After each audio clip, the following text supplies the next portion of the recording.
بسم اللہ الرحمن الرحیم۔ محترم حاضرین و ناظرین، آج ہم ٹھیک ہے جی سر، شروع سے کریں گے۔ ہاں جی بسم اللہ سر۔ جی سر، آڈیو لیول اوکے۔ اچھا جی بسم اللہ الرحمن الرحیم۔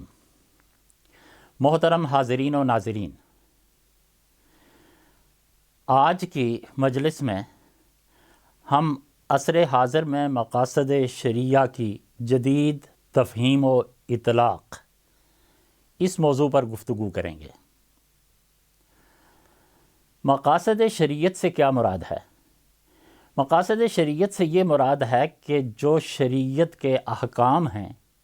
ان کا مقصد کیا ہے۔ بہت قدیم دور سے اس پر بڑی بحث چلی ہے کہ کیا واقعتاً شریعت کے احکام کے کوئی مقاصد ہیں بھی یا نہیں، لیکن یہ بحث دراصل متکلمین کے ہاں ہے، فقہا کے ہاں نہیں ہے۔ متکلمین کے ہاں یہ کہا جاتا ہے کہ چونکہ اللہ کی ذات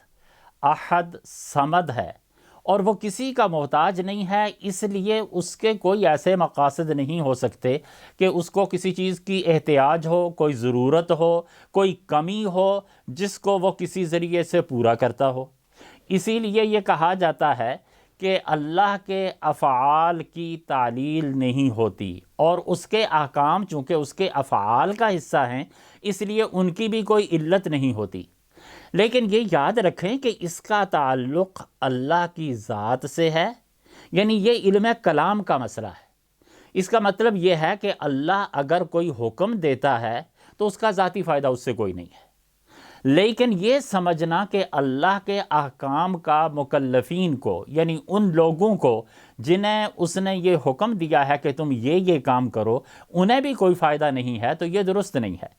یعنی اللہ کے احکام کا اسی طرح انسانوں کو فائدہ ہے جس طرح مادی زندگی میں ہم دیکھتے ہیں کہ اللہ نے سورج پیدا کیا، چاند بنایا، تارے بنائے، دن اور رات کو تقسیم کیا، اس نے زمین بنائی، اس نے سمندر، پہاڑ اور آبشاریں پیدا کی۔ غرض ہے کہ یہ پوری کائنات جو اس نے بنا دی، یہ کائنات بے مقصد اور بے مصرف نہیں ہے۔ ان میں سے ہر چیز کے بے حساب فوائد ہیں، اور وہ فائدے کس کو ہیں؟ اللہ کو ظاہر ہے کہ ان میں سے کسی چیز کا کوئی فائدہ نہیں ہے۔ یہ ساری چیزیں بندوں کے اور انسانوں کے فائدے کے لیے ہیں۔ ٹھیک اسی طرح جب ہم کہتے ہیں کہ شریعت کے احکام کے کچھ مقاصد ہیں تو ان کا مطلب یہ ہے کہ شریعت کے احکام کے کچھ فوائد ہیں، کچھ مصلحتیں ہیں، کچھ ضروریات کو وہ احکام پورا کرتے ہیں جن کا تعلق بندوں سے ہے۔ یہ بات کہ شریعت کے احکام کے مقاصد ہیں یہ بندوں کے تعلق سے ہے، اسی لیے تمام فقہا اور اصول فقہ کے تمام اہل علم اس بات پر متفق ہیں کہ شریعت کے احکام شرعیہ کے مقاصد ہیں۔ شاہ ولی اللہ نے اپنی مشہور کتاب حجت اللہ البالغہ میں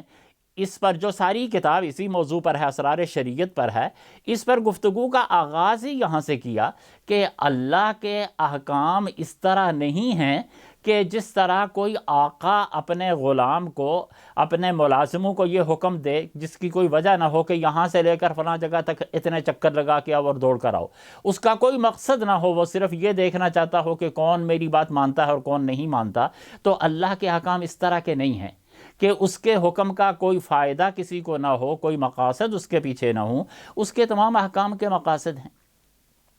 اور جب ہم اس حوالے سے کتاب اللہ کو دیکھتے ہیں تو ہمیں جا بجا یہ بات ملتی ہے کہ اللہ نے اپنے بہت سے احکام کے مقاصد بتائے ہیں۔ مثلا اللہ نے ہم پر نماز فرض کی ہے تو بتایا ہے کہ اقیم الصلاۃ لذکری، مجھے یاد رکھنے کے لیے تم نماز کی پابندی کیا کرو تاکہ تمہارا اور میرا تعلق مستحکم اور مضبوط رہے۔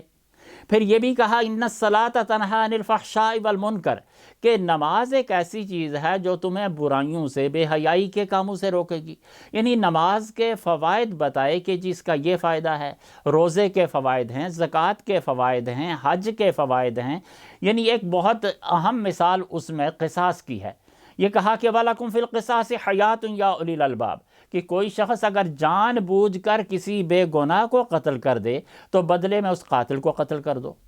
یہ حکم ہے قرآن کا،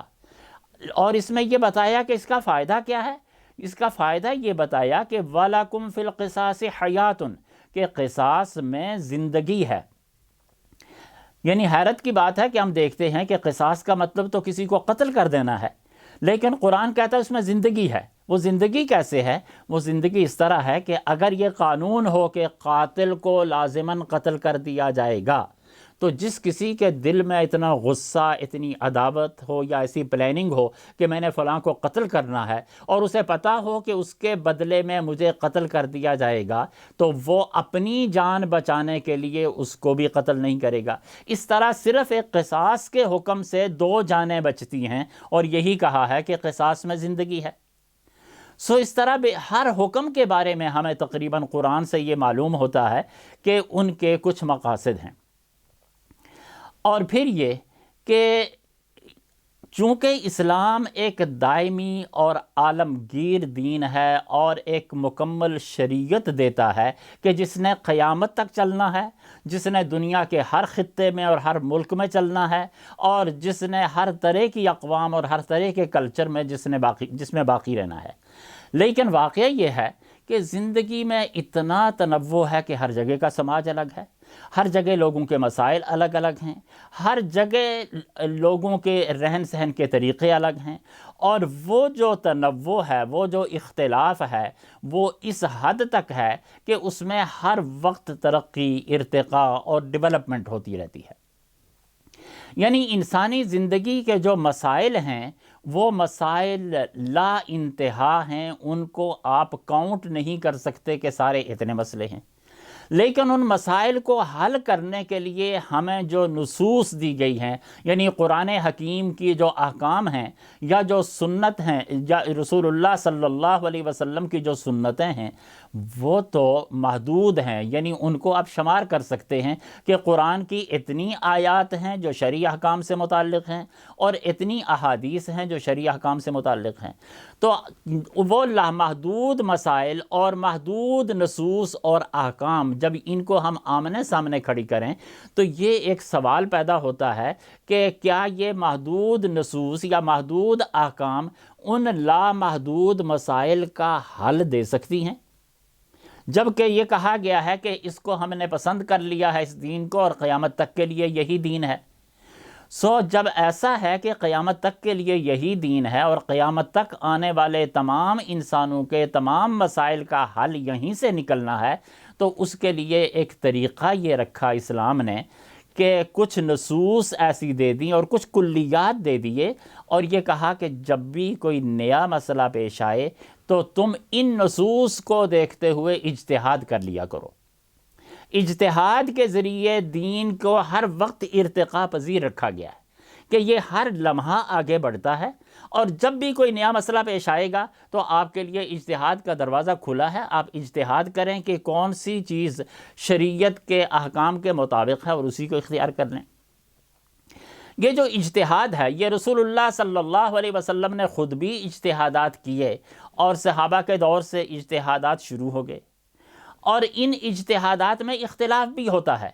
لیکن وہ اختلاف ایک ایسی چیز ہے کہ اس اختلاف کو کنڈم نہیں کیا گیا کہ یہ کوئی بری چیز ہے۔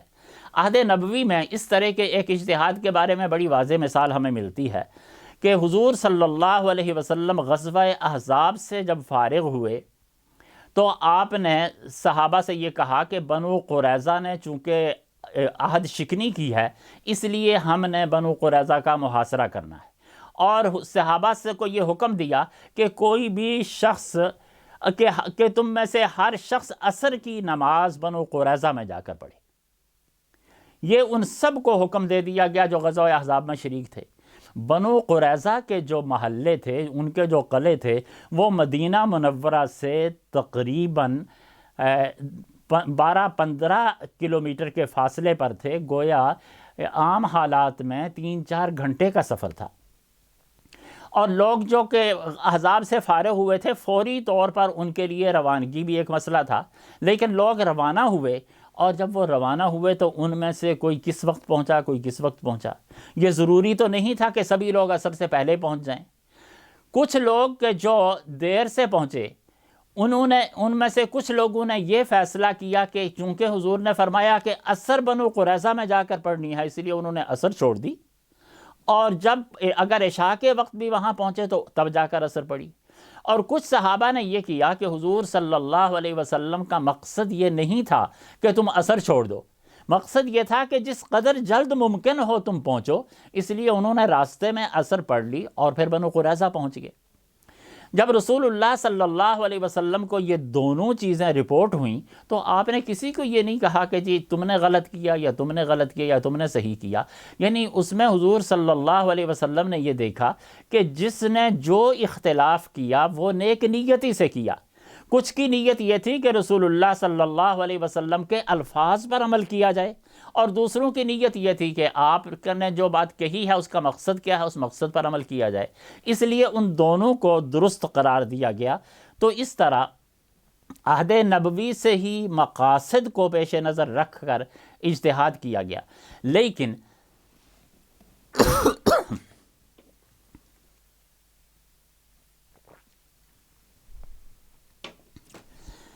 اس اجتہاد کو ہم زیادہ واضح طور پر حضرت عمر رضی اللہ تعالیٰ عنہ کے عہد میں دیکھتے ہیں کہ حضرت عمر نے اپنے قاضیوں کو جو اجتہاد کے طریقے بتائے ان میں زیادہ تر تو یہی طریقہ بتایا کہ تم یہ دیکھو جو واقعہ پیش آئے، تم دیکھو کہ اس سے ملتا جلتا کوئی واقعہ کتاب و سنت میں موجود ہے، کوئی حکم موجود ہے، اس پر قیاس کر لو، یعنی علت تلاش کرو اور علت کی بنیاد پر قیاس کرو اور اجتہاد کرو، جو کہ اجتہاد کا ایک عام طریقہ ہے۔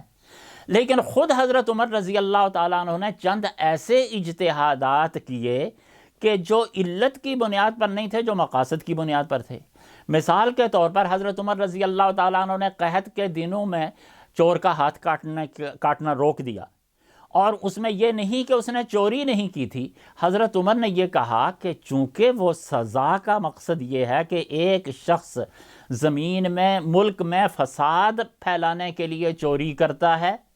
اس کو سزا دی جائے گی۔ ایک آدمی اگر اپنی مجبوری کی وجہ سے اپنی زندگی بچانے کے لیے چوری کرتا ہے تو اس کو سزا نہیں دی جائے گی۔ گویا آپ نے مقصد دیکھا، آپ نے یہ نہیں دیکھا کہ یہ واقعتاً چور ہے یا نہیں ہے۔ اس لیے ٹھیک اسی طرح آپ نے اپنے عہد میں 3 طلاقیں جو لوگ اکٹھی دے دیا کرتے تھے، جو پہلے 1 طلاق سمجھی جاتی تھی، اس کو کہا کہ جی اب آج سے یہ 3 طلاقیں ہوں گی، اس لیے کہ اصل جو مقصد تھا، قرآن کا مقصد یہ تھا کہ لوگ غور و فکر کر کے سوچ سمجھ کر ایک ایک طلاق دیں، اور تاکہ ان میں پھر مفاہمت کے راستے بھی نکلیں۔ لیکن لوگوں نے جب یک بارگی طلاق دینا شروع کر دی، اکٹھی 3 طلاقیں، تو حضرت عمر نے یہ دیکھا کہ طلاق میں نقصان تو مرد کا ہے کہ اس نے بہت بھاری مہر دیا ہوتا ہے۔ عرب میں مہر کا آج تک اسی طرح رواج ہے، اگر وہ مستقل طلاق ہو جائے گی تو مہر سارا عورت کو چلا جائے گا، اور مرد کو دوبارہ مہر جمع کرنے کے لیے کافی وقت لگے گا۔ پہلا مال چلا گیا، ہاتھ سے نکل گیا، بیوی بھی چلی گئی، اور دوبارہ مہر جمع کرنا ہے اور پھر نئی عورت تلاش کرنا ہے۔ تو جس شخص نے غلط طریقہ اختیار کیا اس کو سزا دی جائے۔ مرد نے چونکہ کتاب و سنت کے خلاف طریقہ اختیار کیا، اس لیے اس کو سزا دینے کے لیے حضرت عمر نے کہا کہ اب سے جو 3 طلاقیں دے گا وہ 3 شمار ہوں گی۔ یہ در حقیقت مقصد کو سامنے رکھ کر آپ نے یہ حکم جاری کیا کہ مقصد اس کا یہ تھا کہ لوگ غور و فکر سے کریں، اور اگر اس سے وہ مقصد حاصل نہیں ہوتا تو وہ مقصد ہم اس طریقے سے حاصل کریں گے کہ مرد کو نقصان ہو تاکہ آئندہ وہ 3 طلاقیں دینے میں محتاط ہو جائیں۔ ٹھیک اسی طرح حضرت عمر نے قرآن کے اس حکم کے باوجود کہ اہل کتاب کی پاک دامن عورتوں سے تم نکاح کر سکتے ہو، آپ نے یہ فرمایا کہ میں آج سے یہ سلسلہ بند کرتا ہوں کہ کوئی مسلمان اہل کتاب کی عورتوں سے نکاح نہیں کرے گا۔ اور اس کی وجہ یہ ہے کہ حضرت عمر نے یہ کہا کہ اس طرح جاسوس عورتیں ہمارے گھروں میں آ جائیں گی، اور اس طرح ہو سکتا ہے کہ ایسی عورتیں جو پاک دامن نہ ہوں وہ ہمارے گھروں میں آ جائیں، اور اس طرح یہ بھی ہوگا کہ ہماری اپنی بچیاں کہاں جائیں گی کہ اگر مرد باہر سے شادیاں کرنے لگ گئے۔ اس لیے انہوں نے اس مصلحت کے تحت کہ یہ اتنی مصالح اس کی وجہ سے فوت ہوتی ہیں، تو حضرت عمر رضی اللہ تعالیٰ عنہ نے اس حکم کو اس طرح کر دیا جو مصلحت کا تقاضا تھا۔ یا پہلے اسلام کے شروع میں ایسے لوگ کہ کچھ لوگوں کو اسلام کی طرف راغب کرنے کے لیے، ان کی اسلام سے دشمنی ختم کرنے کے لیے، ان کی حمایت حاصل کرنے کے لیے زکوٰۃ سے ان کو کچھ نہ کچھ دیا جاتا تھا۔ حضرت عمر نے ان کا حصہ بند کر دیا اور فرمایا کہ اب اسلام مضبوط ہو گیا ہے، لہٰذا اب اس کی ضرورت نہیں ہے کہ ہم مؤلفت قلوب کو زکوٰۃ میں سے حصہ دیں۔ اس طرح حضرت عمر کے یہ جو فیصلے ہیں در حقیقت یہ اجتہاد ہے، اور یہ اجتہاد مقاصد شرعیہ کو سامنے رکھ کر کیا گیا ہے۔ لیکن مقاصد شرعیہ کی بنیاد پر اجتہاد کرنا در حقیقت آسان کام نہیں تھا، یہ بہت مشکل کام ہے۔ اس کے لیے یہ ضروری ہے کہ ساری نصوص سامنے ہوں، اس کے لیے ضروری ہے کہ سچویشنل ریسرچ بہت زبردست ہو، اور اس کے لیے یہ ضروری ہے کہ اس کے پیچھے نیک نیتی ہو۔ غرضے کہ بہت سی ایسی مہارتوں کی ضرورت تھی کہ جو بالعموم ایک بندے میں یا ایک جماعت میں جمع ہونا آسان نہیں تھی۔ اس لیے فقہاء اور مجتہدین نے دوسرے طریقے کو، یعنی علت کی بنیاد پر اجتہاد کو پروان چڑھایا، اور وہی رائج رہی، اور کئی صدیاں اسی طرح گزر گئیں۔ سلجوقیوں کے دور میں جبکہ فوج کے اخراجات بہت بڑھ گئے تھے اور سرکاری خزانے میں اتنے پیسے نہیں تھے، اس لیے حکومت بہت پریشان تھی کہ ہم ملک کا دفاع کیسے کریں اور فوج کے اخراجات کیسے پورے کریں۔ اور علماء کے سامنے یہ بات تھی، فقہاء یہ کہتے تھے کہ حکومت زکوٰۃ کے علاوہ کوئی اور ٹیکس نہیں لگا سکتی۔ اس وقت پھر امام جوینی، اس وقت کے ایک بڑے عالم تھے، امام الحرمین عبد الملک جوینی، انہوں نے یہ فتویٰ دیا کہ حکومت زکوٰۃ کے علاوہ بھی ٹیکس لگا سکتی ہے۔ جب یہ ایک فتویٰ ایسا آیا کہ جس کی کوئی نظیر موجود نہیں تھی، تو فقہاء میں بہت بڑا اضطراب ہوا کہ ایک نیا دروازہ کھل گیا ہے کہ حکومت کو کیا اختیار ہے کہ وہ زکوٰۃ کے علاوہ بھی ٹیکس لگائے۔ جب امام جوینی سے پوچھا گیا تو انہوں نے کہا کہ ملک کا دفاع، مسلمانوں کی سرزمین کا دفاع اور مسلمانوں کی جانوں کا دفاع، ان کی عزتوں کا اور ان کے اموال کا دفاع، یہ شریعت کے مقاصد میں سے ہے، اور جب یہ شریعت کے مقاصد میں سے ہے تو اس کے لیے زکوٰۃ سے ہٹ کر بھی ٹیکس لگایا جا سکتا ہے، اور میں نے یہ ٹیکس مقاصد شرعیہ کے تحت لگایا۔ اور انہوں نے یہی نہیں کیا، بلکہ اس پر ایک ان کی پوری کتاب ہے جو اہل علم سے میں کہوں گا کہ اس کتاب کا بالاستیاب مطالعہ کریں، وہ ہے غیاث الامم فی التیاس الظلم،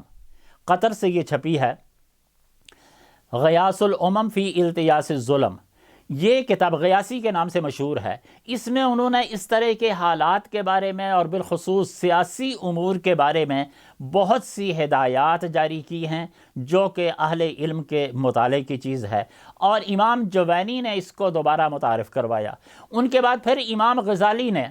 اور دوسرے کئی ایک علماء نے اس کو مزید ڈیولپ کیا اور یہ بتایا کہ شریعت کے 5 بڑے مقاصد ہیں۔ وہ 5 مقاصد یہ ہیں کہ شریعت کا یہ مقصد ہے کہ جان کا تحفظ ہو، شریعت کا یہ مقصد ہے کہ نسب کا تحفظ ہو، اور شریعت کا یہ مقصد ہے کہ عقل کا تحفظ ہو، شریعت کا یہ مقصد ہے کہ عزت کا تحفظ ہو، شریعت کا مقصد ہے کہ دین کا تحفظ ہو۔ یہ شریعت کے 5 مقاصد ہیں: جان، مال، عزت، عقل اور دین۔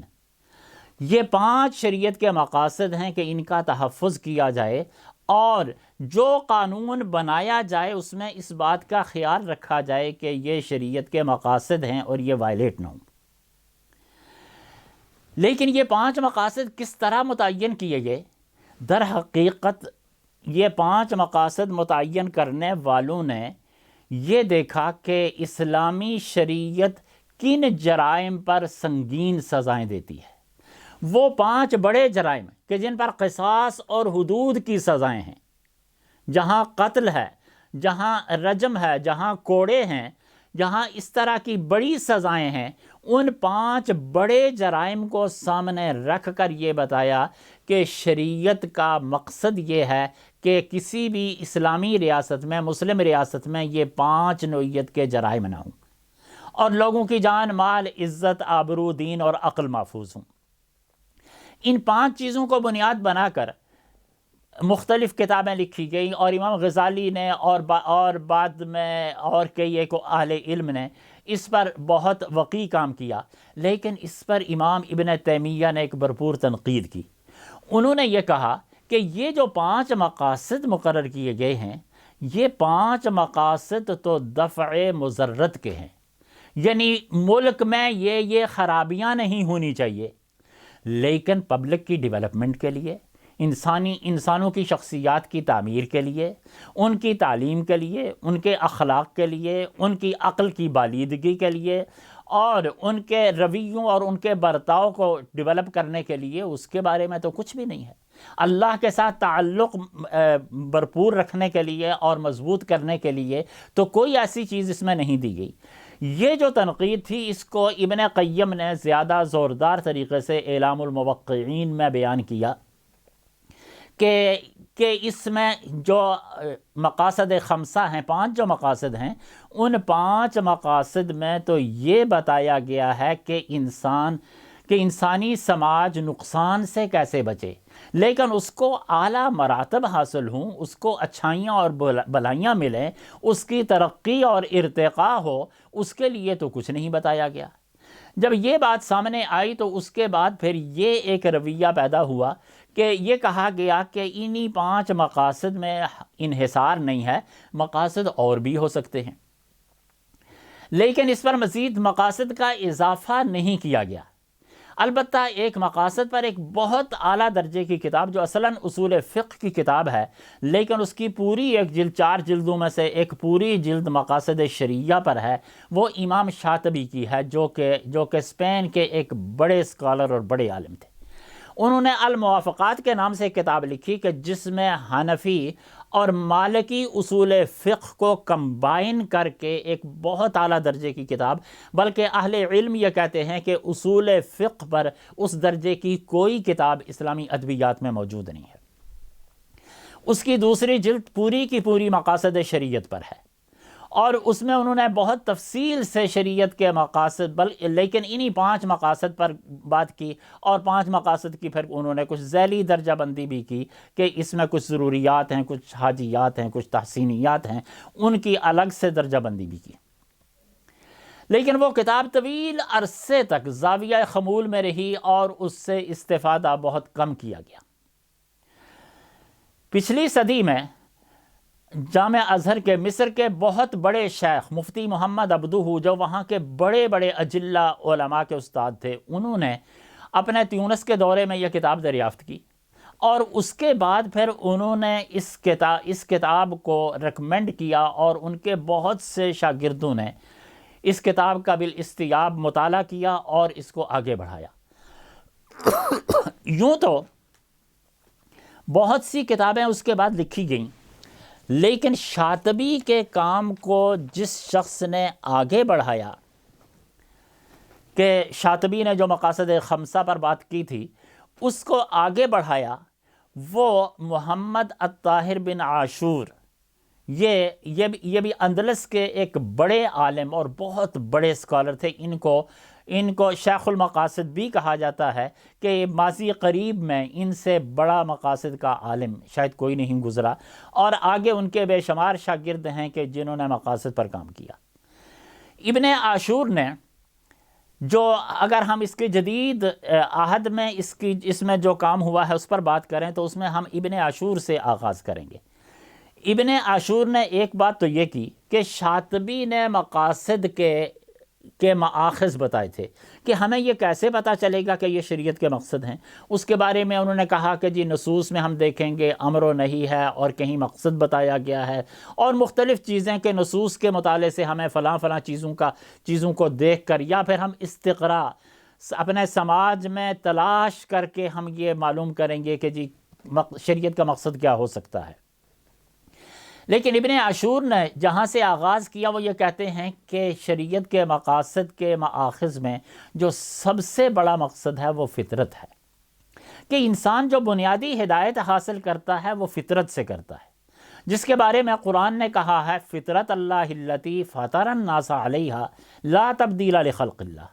کہ اللہ نے انسان کو فطرت پر پیدا کیا جو تبدیل نہیں ہوتی، ذالک الدین القیم، دین قیم یہی تو ہے،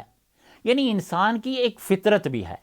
ایک اس کا مزاج بھی ہے، وہ اس کائنات میں جو رہتا ہے کچھ چیزیں وہ لے کر پیدا ہوتا ہے، کچھ باتیں اس کے وجدان میں ہوتی ہیں، کچھ باتیں اس کی عقل کے پیمانے پر پورے اترتی ہیں، کچھ اس کی ضروریات ہوتی ہیں، کچھ اس کے لیے نقصان دہ چیزیں ہوتی ہیں، اور یہ کہ وہ بالکل خالی نہیں ہوتا بلکہ اس کے کچھ تقاضے ہوتے ہیں اور اس کی فطرت کے کچھ تقاضے ہوتے ہیں۔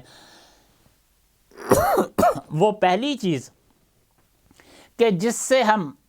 سے ہم مقاصد شرعیہ کو اخذ کریں گے وہ انسانی فطرت ہے، فطرت، اور لیکن اس کے لیے یہ ضروری ہے کہ فطرت سلیم ہو، تو تبھی ہم مقاصد شرعیہ کو حاصل کر پائیں گے، یا مقاصد پر، یا ہم اس کو ماخذ کے طور پر استعمال کریں گے، اس کے بغیر ایسا نہیں ہو سکے گا۔ تاہم انہوں نے ایک اضافہ تو یہ کیا کہ مقاصد شرعیہ کے مآخذ میں فطرت بھی داخل ہے۔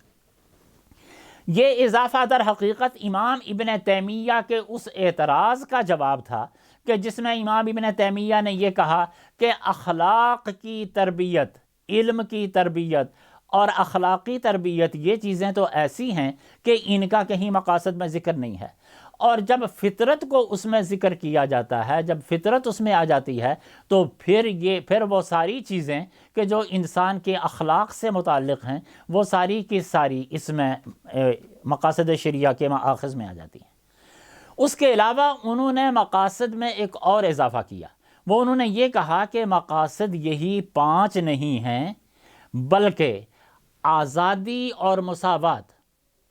یہ 2 ایسی چیزیں ہیں کہ جو مقاصد میں شامل ہیں، یعنی آزادی، انسان کی فکری آزادی، اس کو عمل کی آزادی، اور اسی طرح انسان کی جو مختلف آزادیاں ہیں وہ، یعنی ہمارے دور میں جب کہ غلامی ختم ہوئی اور پھر مختلف قسم کی آزادیوں کو پروٹیکٹ کیا گیا، غالباً اس کا امام ابن عاشور پر یہ اثر ہوا کہ انہوں نے یہ کہا کہ ایک تو یہ کہ غلامی نہیں ہے بلکہ سب انسان برابر ہیں۔ جب سب انسان برابر ہیں تو یہ شریعت کا مقصد ہے، اس لیے کہ شریعت نے انسانوں کو، سب انسانوں کے بارے میں یہ کہا ہے کہ یہ آدم کی اولاد ہیں، یہ ایک ماں باپ سے پیدا ہوئے، اور انا خلقناکم من ذکر و انثی، اور کسی کو اس طرح کی برتری حاصل نہیں ہے کہ ہم اسے یہ کہیں کہ فلاں جگہ کے انسان یا فلاں رنگ کے انسان یا فلاں نسل کے انسان دوسروں سے برتر ہیں۔ مساوات اور آزادی، ان 2 چیزوں کو ابن عاشور نے مقاصد شرعیہ میں شامل کیا۔ اور ہمارے بر صغیر میں علامہ اقبال نے اگرچہ مقاصد پر براہ راست گفتگو تو نہیں کی، لیکن انہوں نے بھی اپنے ایک خطبے میں جہاں اشارہ کیا وہاں ان 2 کے بجائے ایک اور کا اضافہ کیا کہ انہوں نے کہا کہ عدل اور حریت اور مساوات، یہ 3 چیزیں ایسی ہیں کہ جو مقاصد، یعنی جب ہم اجتہاد کریں گے، اور اسلام میں کوئی بھی اجتہاد اگر وہ آزادانہ بھی آپ کریں، کیونکہ انہوں نے بہت سی مثالیں ایسی دیں کہ جہاں نصوص سے ہٹ کر بھی اجتہاد ہو رہا ہے، تو وہاں انہوں نے یہ کہا کہ جس طرح کا بھی اجتہاد ہو ان 3 چیزوں کو نظر انداز نہیں کیا جا سکتا۔ ابن عاشور نے اپنی مشہور کتاب میں جو مقاصد شرعیہ پر ہے ایک اور بات بڑی عجیب کہی، وہ یہ کہتے ہیں چونکہ ان کا مقاصد کا مطالعہ بہت زیادہ تھا اور پھر انہوں نے زندگی کا بیشتر حصہ مقاصد کے لیے وقف کر دیا، تو انہوں نے یہ رائے دی کہ ہمارے پاس فقہ کا جتنا لٹریچر ہے جس میں اجتہادی مسائل ہیں، اور وہ اجتہاد علت کی بنیاد پر، قیاس کی بنیاد پر اجتہاد کیا گیا ہے، اور مسائل اس طرح بیان کیے گئے ہیں، وہ جتنے مسائل ہیں ان سب کو دوبارہ ریوزٹ کیا جائے، دوبارہ دیکھا جائے، اور ان کو مقاصد کی بنیاد پر دوبارہ ان کی تدوین کی جائے۔ یہ ایک ان کی رائے ہے، لیکن واقعہ یہ ہے کہ یہ رائے ایک ایسی ہے کہ جس سے یہ لگتا ہے کہ بہت بڑا ایک اثاثہ جو ہمارا ہے، اور جس میں شاید لاکھوں کتابیں موجود ہیں اور صدیوں کی انسانی دماغوں کی کاوشیں ہیں، اس سب کسی کو یکدم نظر انداز کر کے ہم نئے سرے سے ایک نئی بنیاد ڈالیں، غالباً یہ کام بہت مشکل ہوگا۔ اس لیے اگرچہ ان کی خواہش تو یہ ہے، انہوں نے کہا تو یہ ہے کہ ہمیں سب چیزوں کو اس طرح دیکھنا چاہیے، لیکن واقعہ یہ ہے کہ جہاں مسائل کا حل ہمارے پاس علت اور معلول کی بنیاد پر، قیاس کی بنیاد پر ہمارے پاس مسائل کا ایسا حل موجود ہے کہ جو کوئی دقت پیدا نہیں کرتا، تو وہاں ہم اس کو رد کرنے اور اس کو چھیڑنے اور اس کو ختم کر کے از سر نو مقاصد کے حوالے سے اس کا مطالعہ کرنے کی شاید ضرورت نہ ہو۔ البتہ جو نئے مسائل ہمیں درپیش آتے ہیں اور جن کے لیے ہمارے پاس پہلے سے قیاس اور اجتہادات کے ذریعے سے حل موجود نہیں ہے، یا اگر حل موجود ہے تو ایسا حل ہے کہ جو قابل عمل نہیں ہے، یا جس میں بڑی بڑی رکاوٹیں اور مشکلیں پیش آتی ہیں، ایسے جدید مسائل کے حل کے لیے تو ہمیں ادھر جانا چاہیے کہ ہم ان کو مقاصد شرعیہ کے حوالے سے ان کا مطالعہ کریں۔ لیکن یہ کہنا کہ ہم سارے اسلامی لٹریچر کو ریوزٹ کریں اور یہ دیکھیں کہ عقل کی بنیاد پر، قیاس کی بنیاد پر، اجتہاد کی بنیاد پر اور علت کی بنیاد پر کیا کیا حکم لگائے گئے تھے، اور اب ہم ان کو مقاصد کی طرف لوٹائیں، تو یہ ایک بہت بڑا کام ہوگا، اور ایک اتنا لمبا کام ہے کہ جس کی شاید کوئی بہت بڑی افادیت نہیں ہو۔ تاہم ان کی ایک یہ رائے ہے جدید دور میں کہ جس سے بہت کم لوگوں نے اس سے اتفاق کیا، لیکن یہ کہ مقاصد شرعیہ، یہ بات آگے چلی کہ مقاصد شرعیہ کی تعداد کتنی ہے اور کون کون سے ہیں۔ اس میں جب انہوں نے ایک دو چیزوں کا اضافہ کیا تو آگے جو ان کے شاگرد تھے یا جو دوسرے لوگ تھے، انہوں نے مزید اضافے کیے۔ ان اضافوں میں مراکش کے ہی ایک سکالر ہیں علال الفاسی، انہوں نے یہ کہا کہ اسلامی مقاصد میں ایک جو بہت اہم چیز ہے وہ ہے عدل۔ عدل ایک اہم مقصد ہے، اور دوسرا انہوں نے کہا کہ فکری آزادی کہ کوئی شخص کیا عقیدہ رکھتا ہے، کیا نظریہ رکھتا ہے، کیا اس کی سوچ اور فکر ہے، یہ بھی اسلامی شریعت کے مقاصد میں سے ہے۔ اس لیے کہ اسلام کسی کو مجبور نہیں کرتا کہ وہ اسلام قبول کرے، لا اکراہ فی الدین۔ جو شخص جو عقیدہ اور جو نظریہ رکھتا ہے، جو فکر رکھتا ہے، اس کے لیے اسے آزادی ہے۔ اگرچہ اسلام دعوت کا دین ہے اور وہ لوگوں کو اس سچائی کی طرف بلاتا ہے، اور یہ مقاصد میں سے ہے کہ لوگوں کو سچائی کی طرف بلایا جائے، لیکن یہ بات کہ ہم لوگوں کو مجبور کریں کسی طریقے سے کہ وہ ایک ہی فکر اور ایک ہی عقیدہ اختیار کریں، یہ مقاصد شرعیہ کے مطابق نہیں ہے۔ اور تیسری چیز انہوں نے یہ کہا کہ نفسیاتی سکون اور اطمینان، یہ بھی مقاصد شرعیہ میں سے ہے۔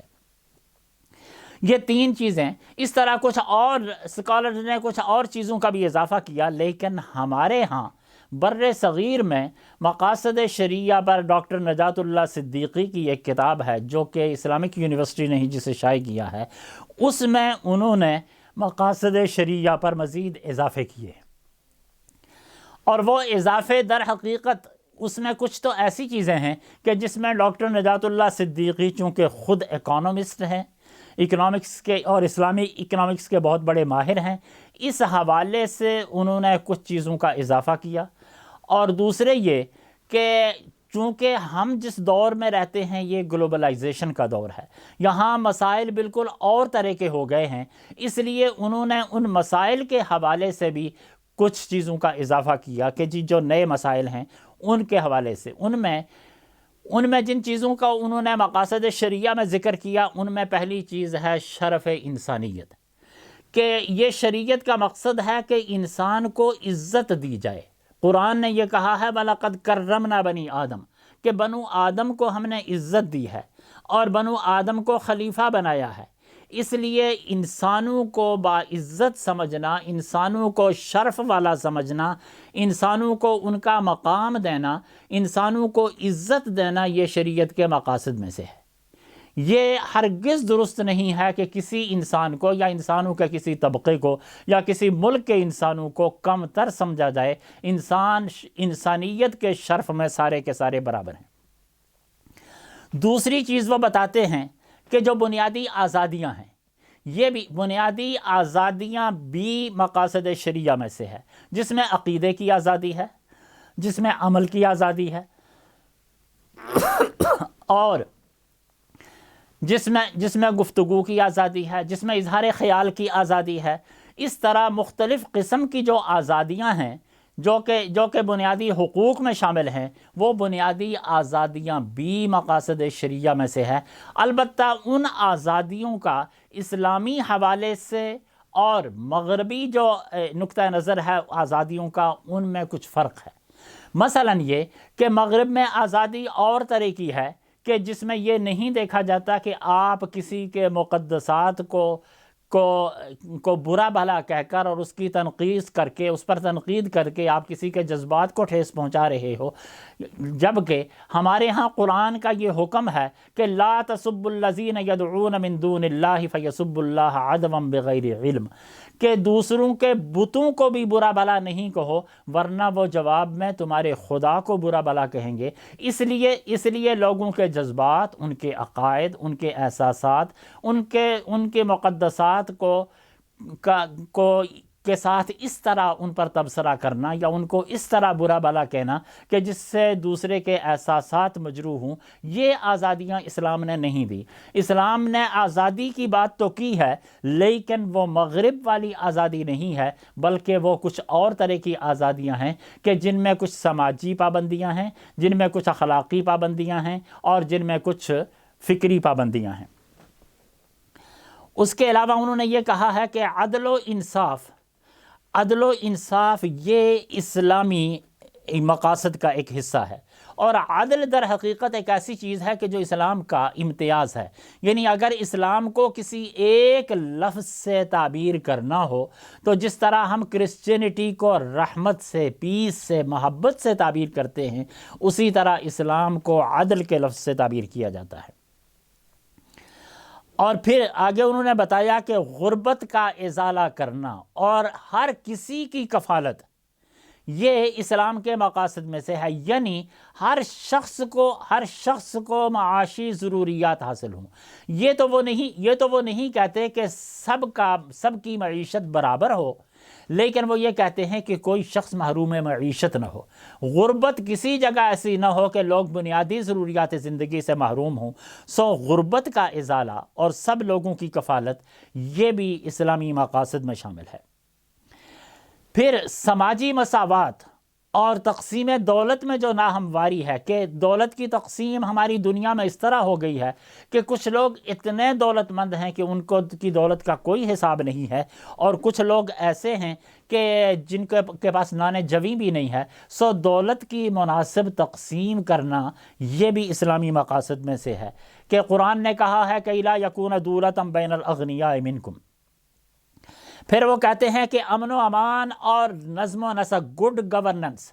کہ امن و امان اور نظم و نسق یہ ایسی چیزیں ہیں کہ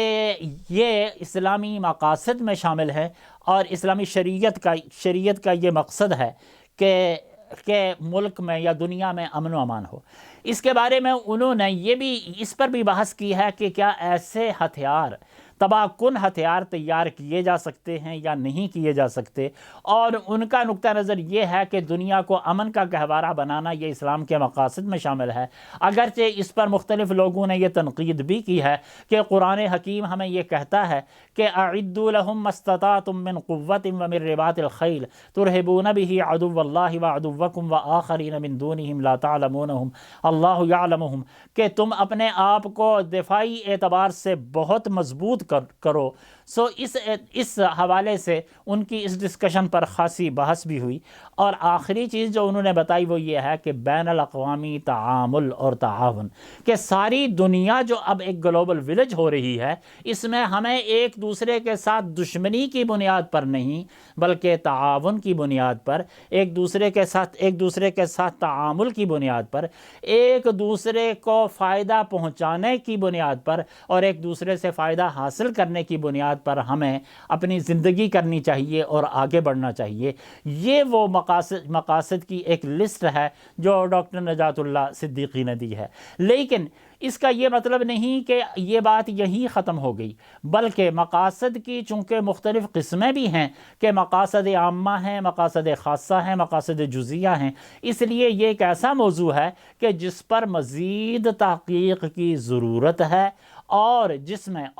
جس کی آگے اپلیکیشن کہ کون سا مقصد کس جگہ کس طریقے سے اس کی تطبیق ہوگی، اور ہمارے ہاں جو مسائل ہیں اس میں تطبیق کے حوالے سے ہم کس طرح اس سے فائدہ اٹھا سکیں گے، یہ ایک ایسا موضوع ہے کہ جو اہل علم کو دعوت مطالعہ دیتا ہے۔ وآخر دعوانا ان الحمد للہ رب العالمین۔